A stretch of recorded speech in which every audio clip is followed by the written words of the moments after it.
Kwa hivyo Yesu tunaona kule jangwani,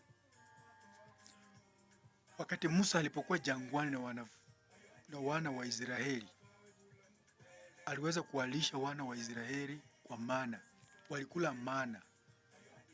Lakini Yesu anapokuja anawalisha mkate, anawalisha mkate.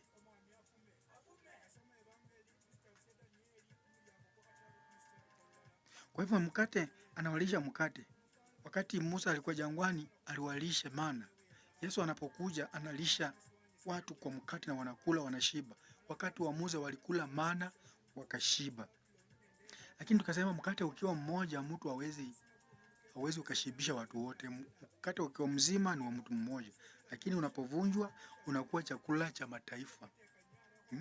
Unakuwa ni chakula cha dunia yote. Unakuwa chakula ya kila mtu anaweza akakula na akawa sawa. Katika 11:24 wa Korintho wa kwanza.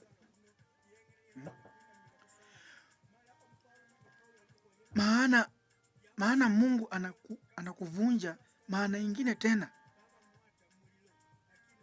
Maana nyingine tena katika kuvunja. Ina maana ya kwamba Mungu anapokuvunja ama Kristo anapotumia hili neno kuvunja, kitu cha kwanza anavunja kiburi, majivuno, anavunja uoga wako, anavunja starehe zako, anakusuka na kutengeneza unakuwa line, unamfanyia kazi yake. Hauwezi fanya kazi ya Mungu ukiwa mzima, umejaa kiburi, umejaa hasira, umejaa majivuno, uko na starehe zako.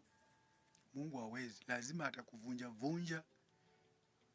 akuvunje, akugawanye vipande mpaka ulainike uweze kuwa mtu aliyebondeka, ukaweze kufanya kazi ya Mungu. 18:4 wa Yeremia utaangalia. Pia maana ya kuvunja.